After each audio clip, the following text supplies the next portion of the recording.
everyone. Welcome to this week's episode of The Leader's Edge. I'm your host, Steve Steele, where we dive into insights and principles that will supercharge your leadership and ignite your personal growth.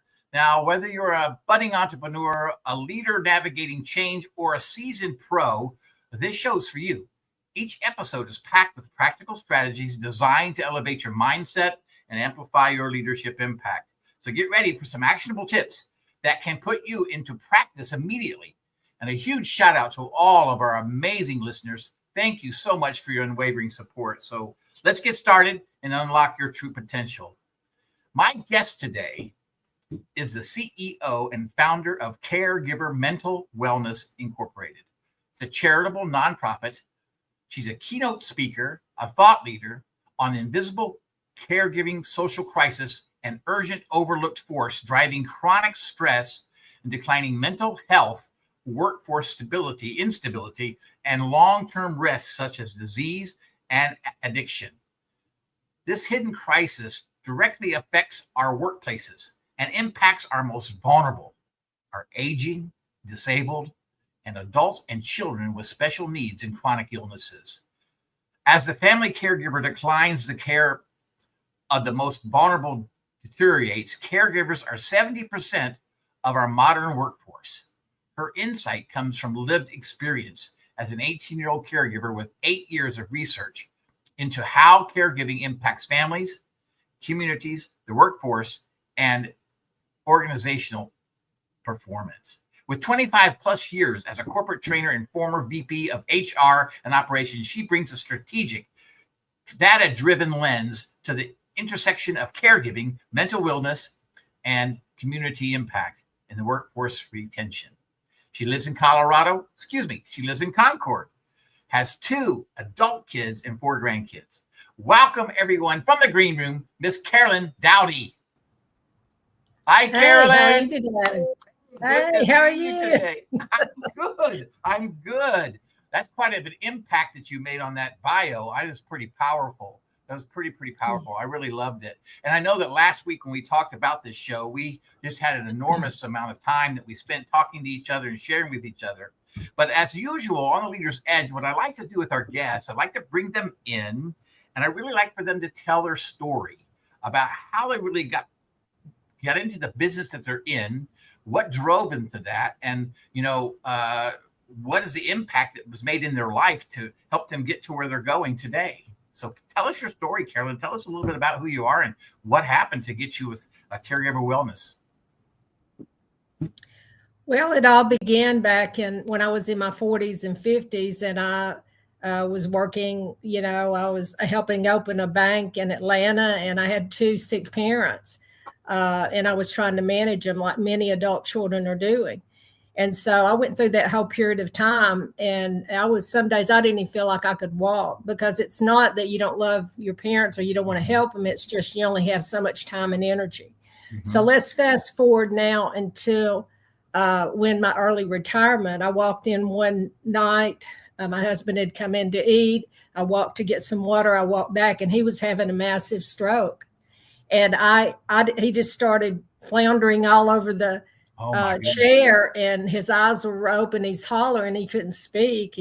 And so I looked at his mouth, and I thought, oh, it's drooping. He's having a stroke. So we had to call 911. It took him 30 minutes to get there. They took him to a small hospital, and they couldn't help him. So they had to airlift him to Lexington, Kentucky. So he was in stroke stage about 3.5 hours. So it actually damaged a lot of his communication center. He couldn't read, he couldn't write, and he could walk. I was very thankful he could walk, and he couldn't say a lot of words. So that experience ignited me to save myself as now a caregiver without a manual. It ignited me to help other caregivers, because that experience, the first 3 months, I didn't know if I was even going to survive. So I started doing research. And during that research, I realized, hey, you're called a caregiver. Well, during that 10 years taking care of my parents from a distance, I was a part-time caregiver. I didn't know caregiver burnout was real, and I was near burnout during that period of time trying to work. And so I just got ignited that first year. And I think I remember the exact time that I actually realized I had to do something for caregivers is because I met this lady that her husband had aphasia and had a massive stroke, but he couldn't walk. And Really? I was always so thankful that my husband was mobile and he could still walk. And I thought, I've got to help caregivers. I mean, I've got to do something, but I didn't know what it was. So for 5 years, I did all this research on. I may have missed this, but did you say you were working at the time as well when you were taking care of your husband? We had a farm. We had an alpaca farm, and we did. We actually had a business, families and whatever. Yeah. So we had a farm, and I was running the farm. So anyway, that all instigated me starting this road and finding out about caregiver burnout. And I waited about 5 years before we opened and founded the nonprofit. And during that period of time, I realized that it's not only elderly that are caregivers, they're taking care of the elderly. It started going with my HR background. I started realizing, hey, these parents caring for children with special needs, these children with chronic illnesses in the U.S., I started seeing all these numbers and I thought, God, this is impacting our workforce. And so I really started digging into it at that point and realized that it is actually a social crisis that we're not talking about. To be very honest with you, before you and I met, I really hadn't thought much about it either. And I remember of course, my father passed early in 2006, and I didn't have to really do much caregiving for him. My mother passed in 2021. Right after the pandemic, and there was some caregiving that had to go there, but it fell on my shoulders of my sister because I was in Texas and my sister lived just down the street from my mom. So there was a lot of things that she had to take care of with my mom. And obviously I couldn't take care of her son, but there was a lot of personal needs and all kinds of things that she had to take care of. And I remember how she used to look at that, or used to say, to the fact that some days that she was just wore out because she also had, a part-time work, and not only that, but taking care of my mom full time. So it was a lot of extra work on her. And so I remember that, and that's what triggered me to think, oh, I've got to talk to Carolyn Dowdy about this because this is an amazing subject because it's certainly out there. And I know that, and I think you made a statement, I think I was reading somewhere where about 2030, the baby boomers will be 65 or older. And that's accelerating pretty dramatically. And it puts a big demand on family caregivers. Yeah, exactly. And Dr. Fuller, he's a Harvard professor that wrote a research back in 2019, and he said that if companies do not start implementing caring environments by 2030, which is 4 years, he said they're going to have a difficult time retaining and attracting top talent. And they are going to lose billions of dollars because that 73 million baby boomers have got to be taken care of. And we actually don't have enough people being born to take care of them. And they're going to be 65 or older already with health conditions. So this situation of caring for our elderly is going to get worse the next two decades. And that doesn't even factor in our children. 1 in 31 in the U.S. are on the autism spectrum. This sandwich generation that are working from 35 to 55 are struggling.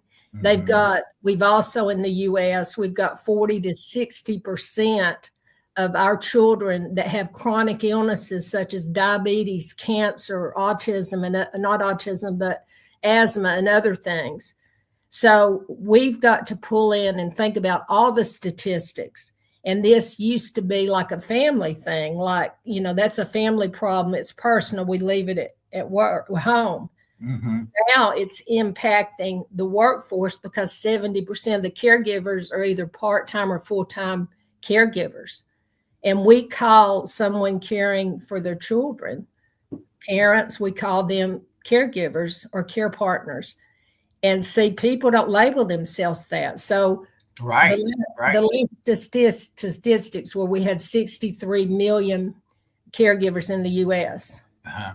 But the thing is, those 63 million caregivers may be understated because 50% of caregivers call themselves a parent, Right. an adult child, a husband, a wife, a friend, another kinship.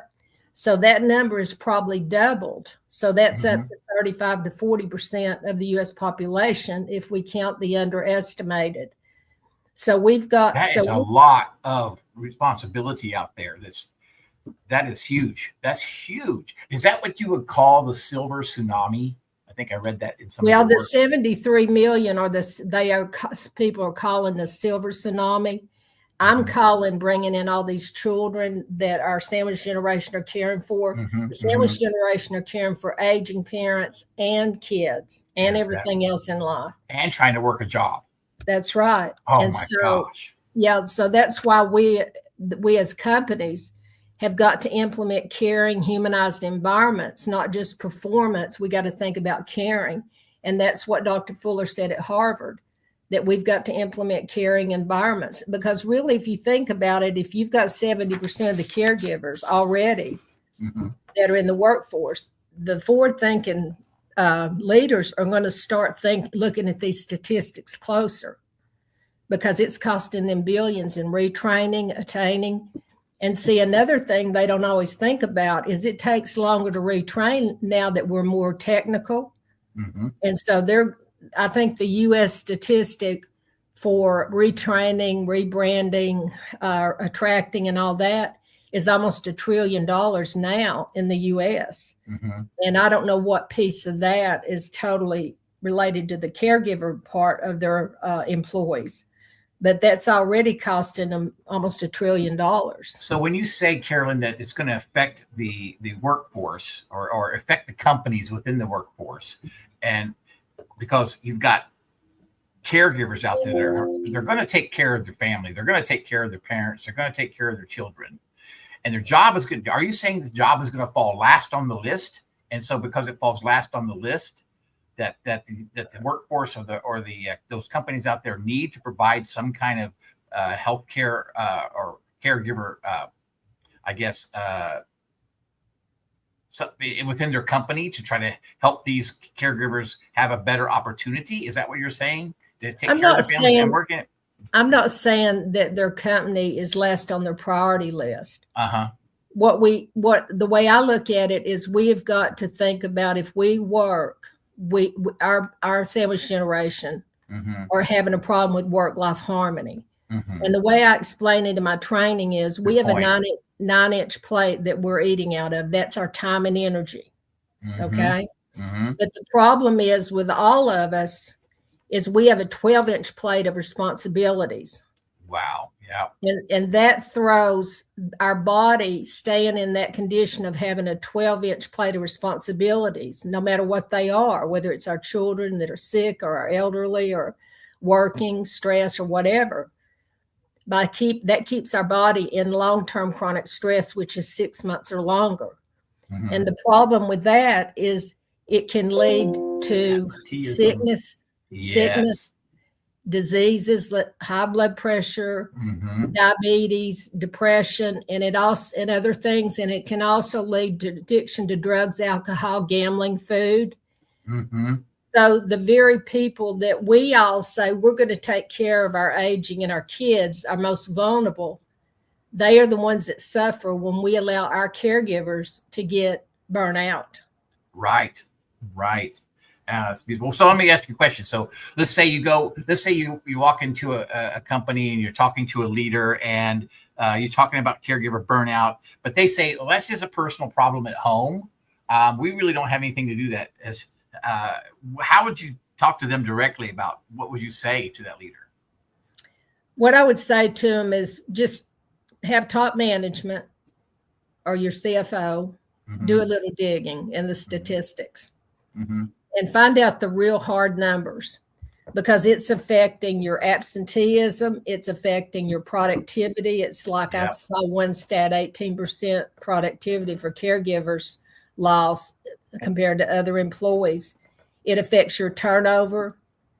and it affects your lost leadership capacity, because a lot of these sandwich generation, this 35 to 45 or 55-year-old, they're our main pipeline that are running our company and bringing them up the ladder.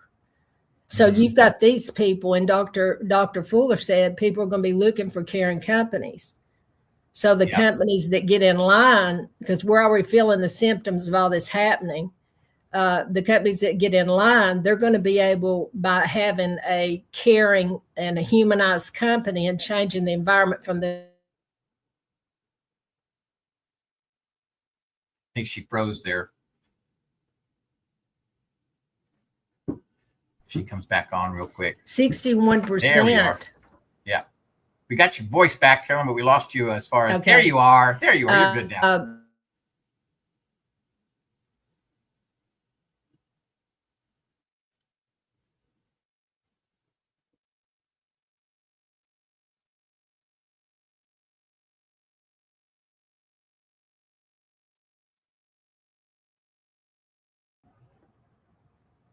Okay. We got you back. Great. Yeah. Dr. Fuller said that we need to implement the caring companies, that we're going to lose our top talent, and our top talent are probably, a lot of them are going to be women. Women are 61% of the caregivers. Oh yeah. They're going to be looking for caring companies that care about them and realize their stress with this work-life harmony with their kids and their aging and all that. Right. And so it does, this is something. I get on my soapbox and I've got all these ideas. I mean, we need to be teaching this to leaders in our colleges, that they're going to have to go in under the new way the modern workforce is and the demographic changes. They are going to have caring companies. They've got to think about these families, because otherwise we're not going to be compete globally if we start losing our top talent. I mean, this is affecting our workforce already. They're saying that caregivers are going part-time. They're leaving. There's things that are already happening. I mean, I had you and I talked about, why don't people know it? I haven't heard about all this. I had a researcher tell me about a couple of months ago. She says, Carolyn, everything you're saying is right. It's just you're ahead of the curve. Yeah. And I'm like, well, good.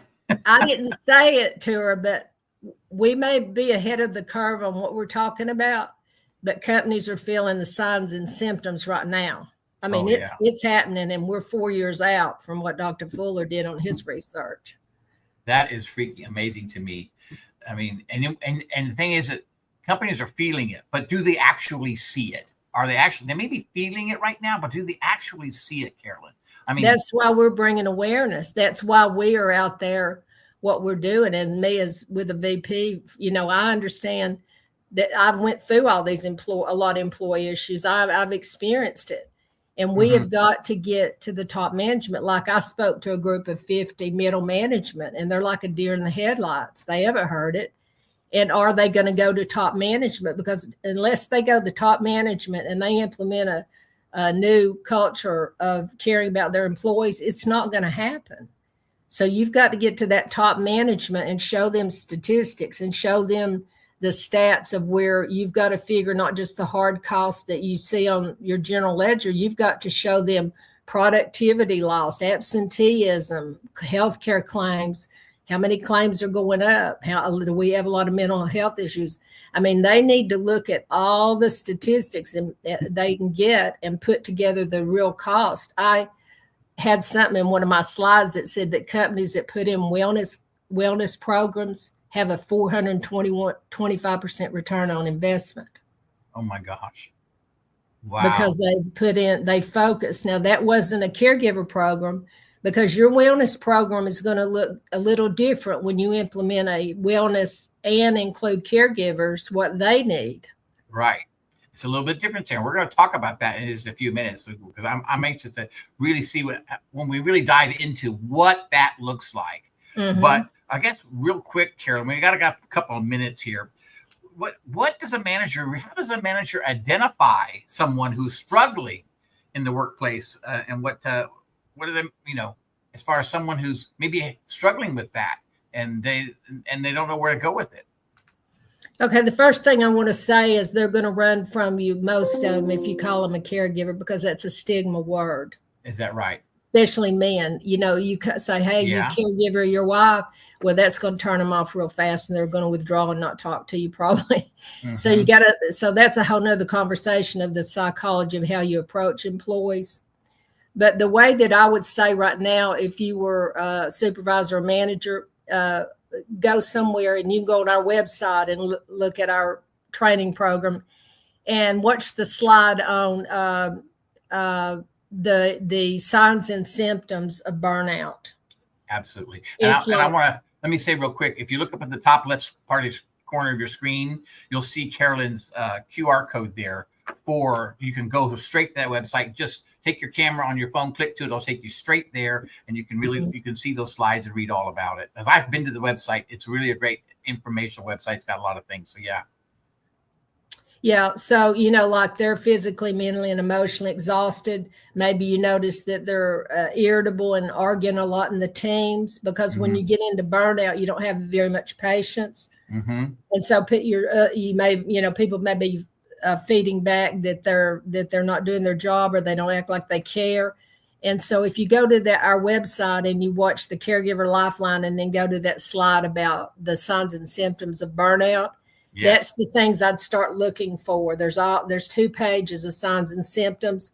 And then that way you can call them in and say, I just wanted to check in with you. What's going on? You don't know if they have a stigma about caregiving. Right. So that way, say like, you're a caregiver. Yeah. Well, Carolyn, we're going to dive more into this in just a few minutes. But before we do, we're going to take a quick break. Okay. So hold your thought. Be ready to dive back in. We'll be right back to the Leader's Edge.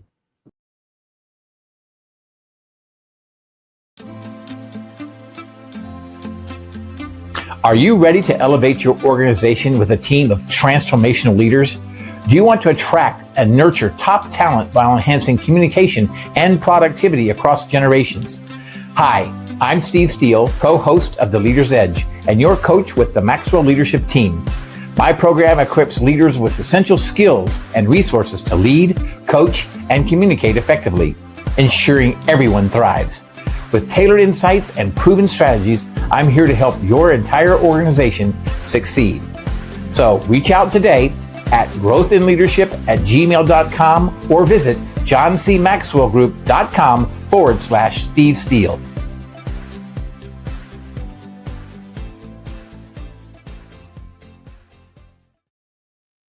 Hey everyone, welcome back to the Leader's Edge. I'm Steve Steele, your host, and with our special guest today, Carolyn Dowdy. Carolyn, thank you so much for that first segment. It was really beautiful. I love talking about this caregiver wellness. I'm just going to tell you a little story. So, Carolyn, I remember about a year ago, I went through a complete burnout in my own particular job that I was working in. Actually, it was a little longer than a year ago, but I went into a burnout where I had to take some time off just to try to reevaluate who I was as a human being, as a person. And I was just burning out. I wasn't taking care of anybody. I was trying to take care of myself, but I had that burnout there. So I understand what that burnout feels like. And I understand how exhausting it is. And you just don't know where to turn or how to go and how to move forward. So I can just imagine if you're taking care of somebody else, you're trying to do your job, you've got kids, you got to do dinner at night, you got to get the kids to school, you got all these things that you've got to do. How that can really affect an individual, and how it really can affect a person who's really trying to do the best thing they can for their parents, do the best thing they can for their family, for their kids. And as you said, I think 61% of them are actually women who are doing the caregiving. Mm-hmm. That's right. And about 40%, as you can see, men. Right. And a lot of, women are taught by our conditioning as we grow up, you are the one that takes care of the family. Mm-hmm. And so the mindset of the man, that they're in there and they're going to be the provider. They're going to go out and make sure everything's right for the family. So these men that are caregivers, they get really stressed out because they see what their wives are going through. They don't really sometimes know how to.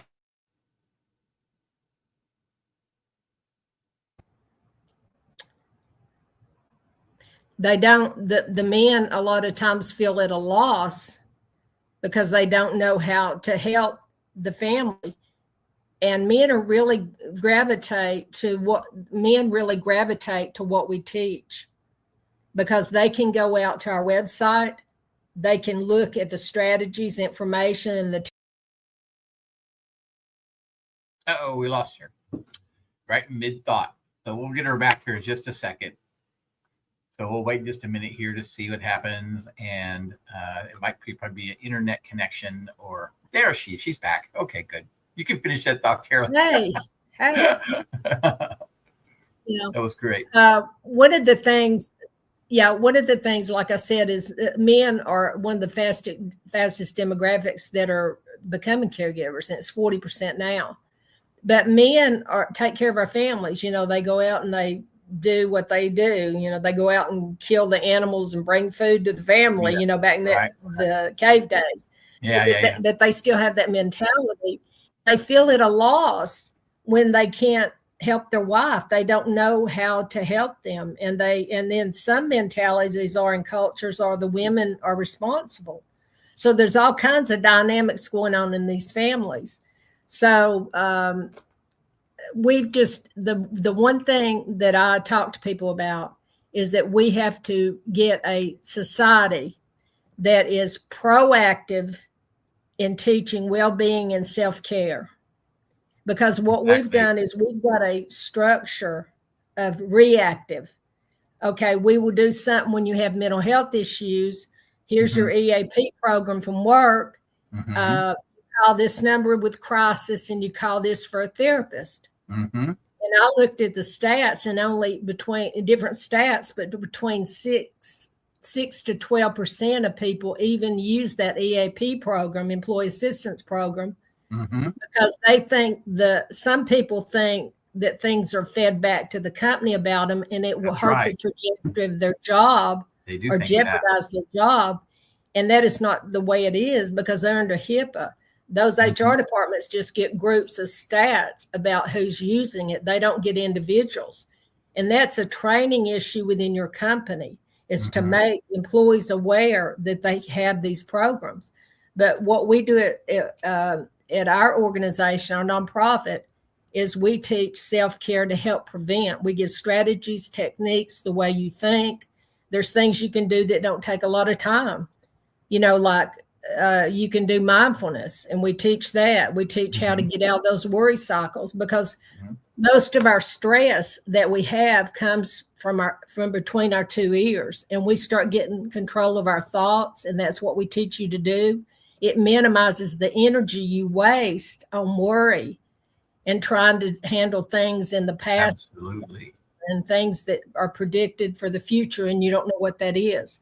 We teach you all these different techniques. And the reason I'm able to sit here, take care of a disabled husband full-time that's declining with dementia, run everything in my home, including a tree falling on it last week, and run and start a nonprofit. And I'm older, I have the energy to do all this, is because of the things that I teach that will actually help anyone under stress that's on our website. We just focus it on the caregivers. And when you talk about that stress, there's really, and I want our viewers to understand this. There's a direct line between caregiver stress and employee turnover. Isn't that right? Yes, because what's happening is they just can't carry the load anymore. A lot of them are going to part-time.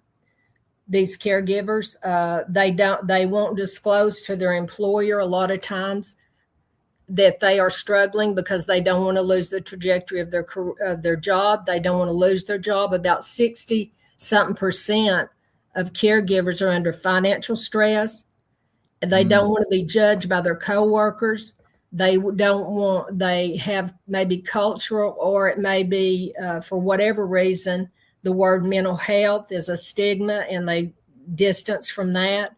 They distance from the word sometimes caregiver, because they don't know they're labeled that, and it's a stigma, especially men, don't want to be called caregivers. Maybe they're taking care of their wife with cancer. They are their spouse. I love my spouse. I'm taking care of her. I'm not a caregiver.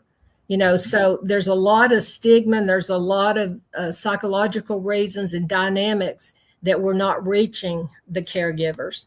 But when they go home, the reason that we a lot don't even understand, if you've never been a caregiver or taken care of anyone sick, they walk out of work, they go home, they may have a child with a feeding tube and the nurse is leaving and they're taking over. I think it's like average of 21 hours a week a caregiver does care. And it could be higher than that depending on how much their care recipient needs. But they go home and they still got kids to get in bed, get their bath, get homework. That may be like me. I walked in the door. My mom called me and cried, talked an hour every night when I'd walk in the door because Dad couldn't walk and he was falling. And they was calling 911 and I'm trying to manage them from the side. That's why it's hard to have empathy when you don't see what they're doing when they go home and they don't share it. They're not going to share their personal problems with you and tell you. What are they going to do if I asked you how you're doing today, Steve? Yeah, they're fine. I'm fine. Yep. They put the mask on. Yep. They walk into work. They do the best they can. But you start seeing the signs and symptoms of what they're going through if you observe them as a supervisor. And I have seen this, Carolyn, when there's situations that's similar to that. I saw this situation where a mom and a son worked together in an area of same employee, and the mom got ill, and he had to take care of her more. And so when the point came down to the fact that he was having to take care of, he was an older son. I think he was single, and his mom is taking care of his mom like he should. I believe that. I'm a man of faith, and I think as we grow older, we should take care of our parents. I think that's one thing we should honor them by, is help to take care of their care if it's all possible. But I saw him go through it, and he was put under so much pressure on his job that he wasn't there was rumors about, he was getting written up for this or written up for that, or they were talking about, well, he's not going to make it much longer. And all these little rumors you hear, and they weren't coming necessarily from management so much, but from other employees that would hear things, probably from management over talking or something like that. And that puts a big pressure on an individual if they think they might lose their job because they got to take care of a caregiver. So Carol, we got to fix this. We got to fix this somehow. And I want you to tell us, how are we going to fix it? How are we going to fix that in the workplace? What does caregiver wellness do? What do we actually get into? Well, the main thing, like I'm on this show bringing awareness, we have got to take stigma out of being called a caregiver.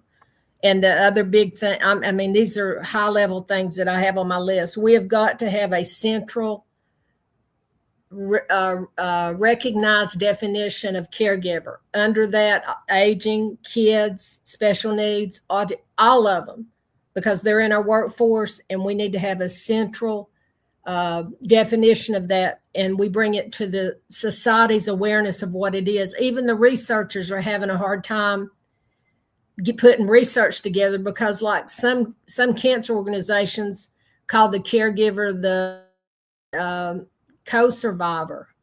Okay. There's so many names of caregivers.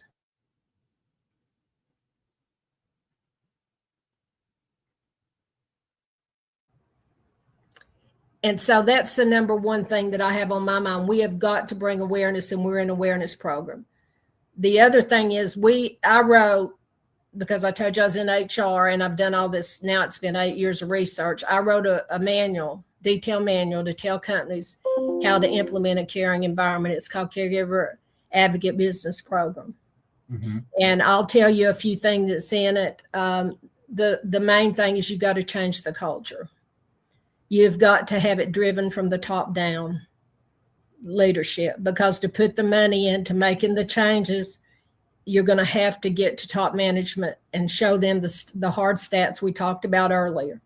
That's one of the first things that you need to do.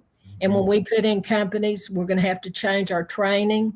We're going to have to train supervisors and on the empathy that they need to have.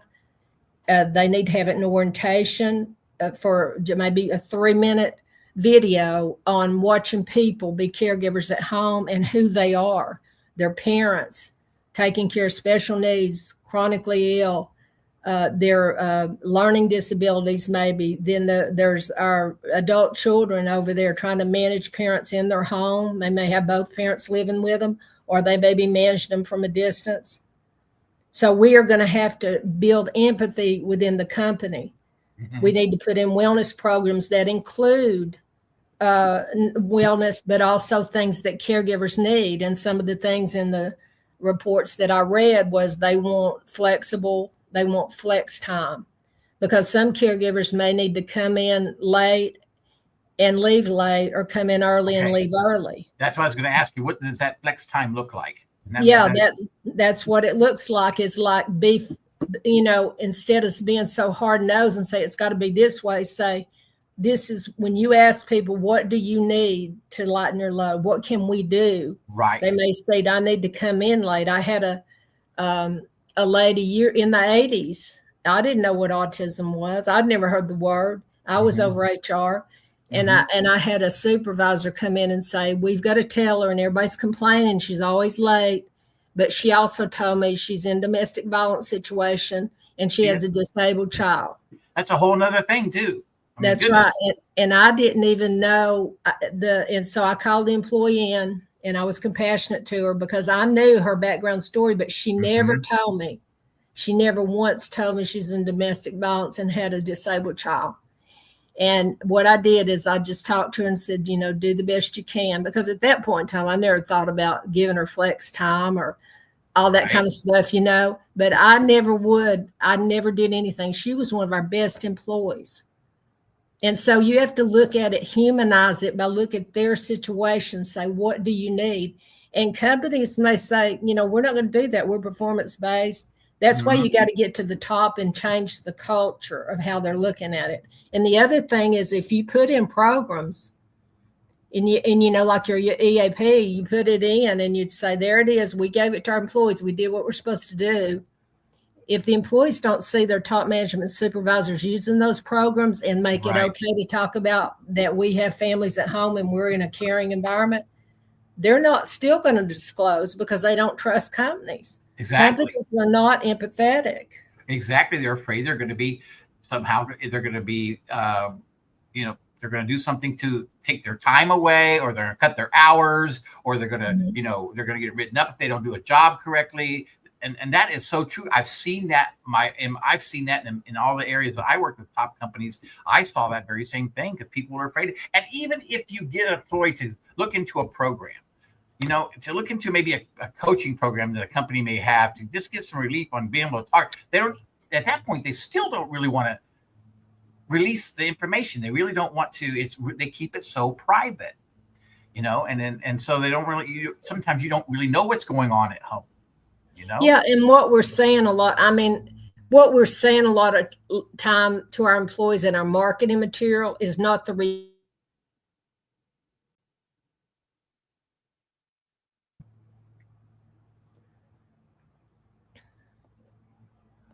what we're saying to our employees in marketing material and in orientation is not the reality on the ground in the policies. Right. You've got to take that, whatever you've got in your marketing, and make sure that you're training and following through and have that culture, because employees are going to pick up on it like that. Oh, they do. And they're also, they're not going to share with you what's going on with them. They're just going to try to survive where it doesn't hurt the trajectory of their position and all that. Exactly. And you're so right. Employees don't necessarily trust big companies. They really don't.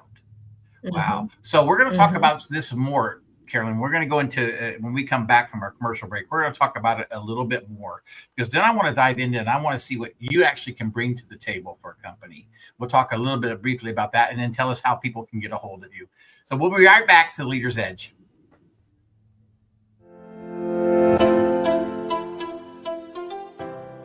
All right, podcasters, let's be honest for a second. If your show sounds like it was recorded inside of a tin can, in your cousin's basement, in a van down by the river with your dog barking in the background, it's time for an upgrade. That's where 216 Creator Studios comes in, the home of real production, real people who actually know what all those shiny buttons do. They've got pro mics, top tier editing, and lighting that makes everyone look like they slept 8 hours, even if you didn't. Whether you're just starting out or you've been podcasting since people were still saying, smash that like button, give me a thumbs up. 216 Creator Studio helps you sound crisp, confident, and ready for the big leagues. So stop recording in your car, stop arguing with your USB mic, and get into 216 Creator Studios, where your podcast finally sounds as good as you think it does.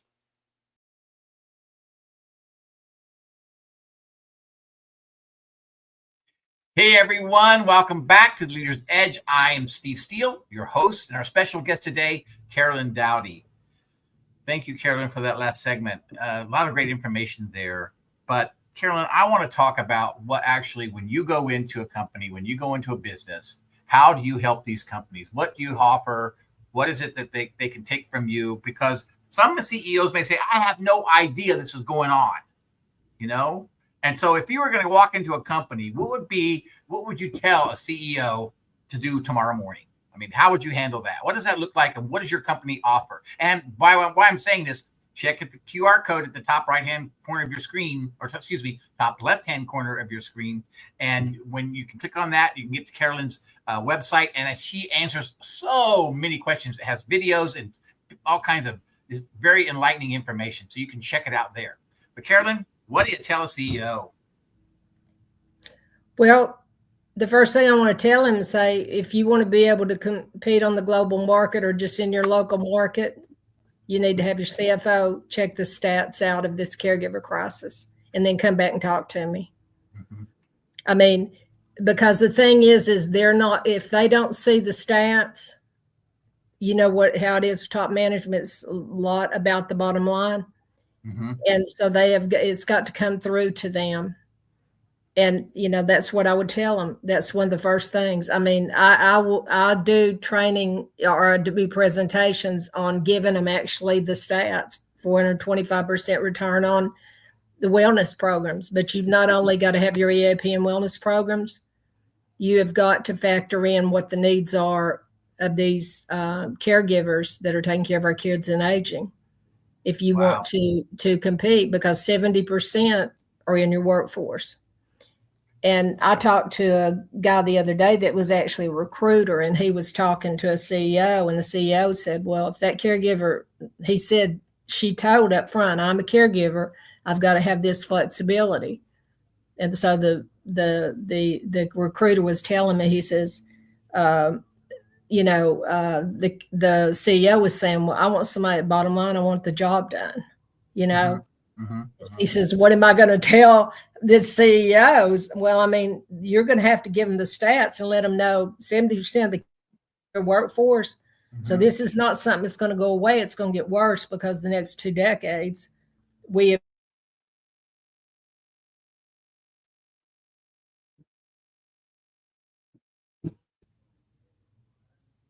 Did you hear? The next 2 decades, we've got all these aging and we've got these kids that are chronically on special needs. Yeah. So this social crisis is not something that's going to go away. We have got to adapt to a caring environment. Exactly. You know, Carolyn, I also, one thing I was thinking about while you were talking about that just a second ago was the fact that, you know, when a person comes in and they get hired for a job and they tell you up front, hey, listen, I'm a caregiver.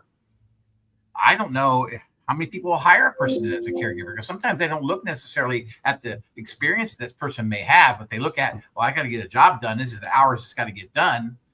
And I can't hire anybody who's a caregiver. That's almost like, you know, you can't hire people because of a certain age. It's almost discriminatory in a way. Mm-hmm. Mm-hmm. And actually it is, because they can't help the fact that they're doing what they have to do.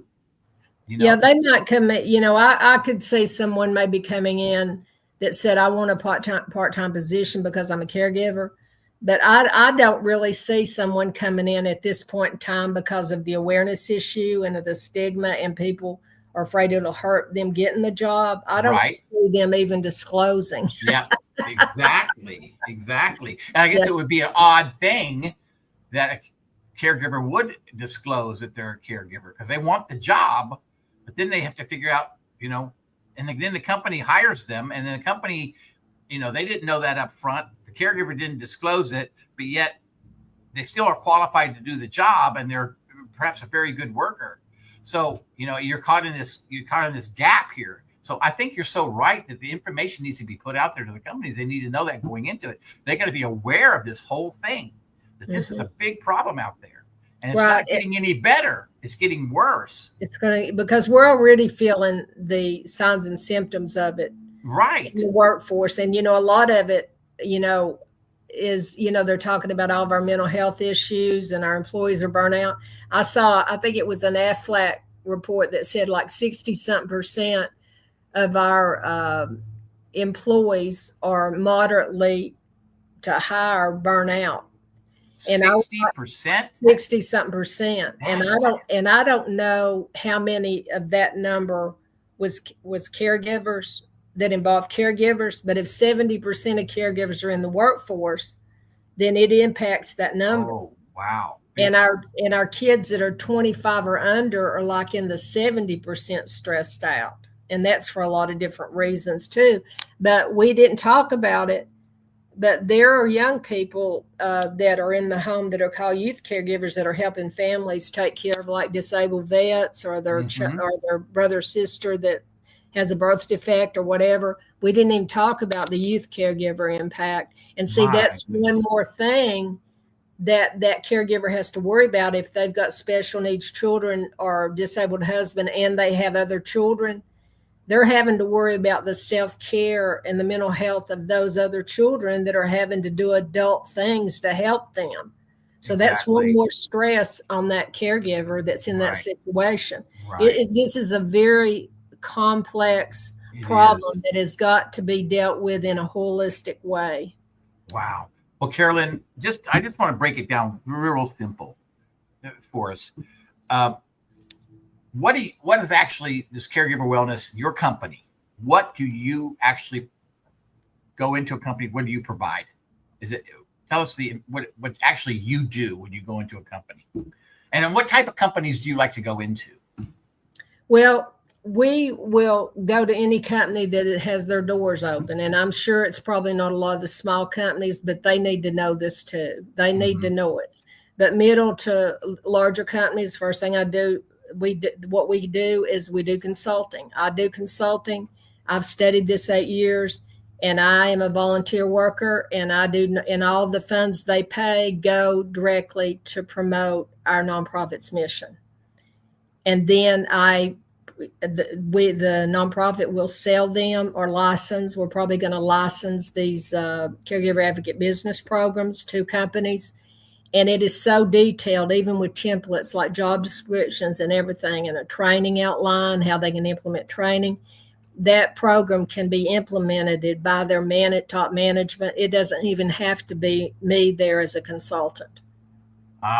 So that's what we do. And that program that they pay for, license, all those funds go to promote caregiver mental wellness and this mission to make these changes because of this social crisis.